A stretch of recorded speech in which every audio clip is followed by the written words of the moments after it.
Question है sir. ये नरेंद्र मोदी जी के नेतृत्व में 11 साल पूरे हुए हैं एनडीए गवर्नमेंट के, क्या रिएक्शन है आपका? देखिए, इस पर हम लोग कल एक प्रेस कॉन्फ्रेंस करेंगे।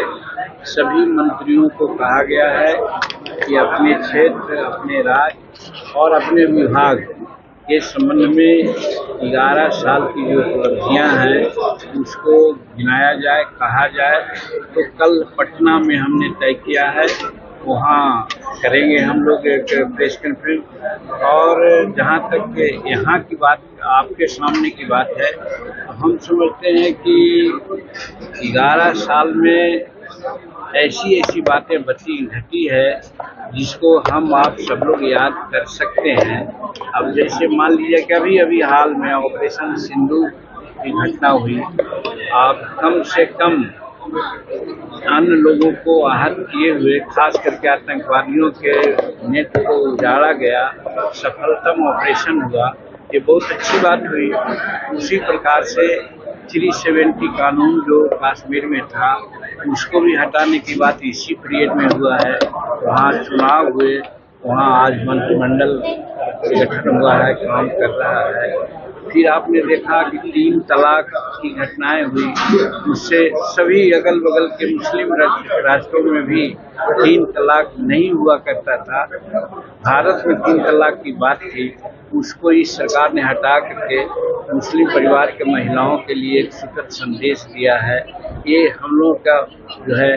उसके बाद आप जोड़िए, राम मंदिर के चलते बहुत तरह की बातें हुआ करती थी। राम मंदिर बनके तैयार हुआ, उसका शिलान्यास हुआ, उसका हर तरह से पूजन हुआ।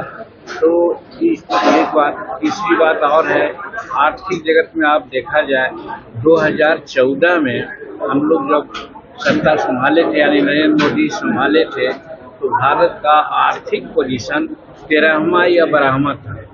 और इसके बाद यहाँ का पोजीशन 5वां हो गया था।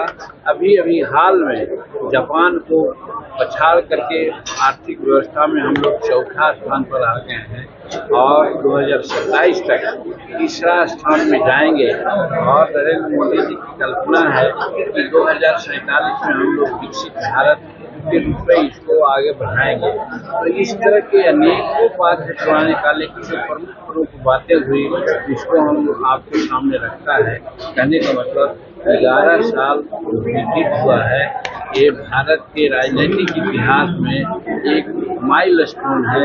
और हम समझते हैं कि 2047 का जो संकल्प है नरेंद्र मोदी जी का, सबका विकास, सबका साथ, सबका प्रयास से हम लोग विकसित भारत को विकसित भारत के रूप में परिणत करेंगे, ये उद्देश्य भी है। यही 11 साल का हम लोग सर आज आपका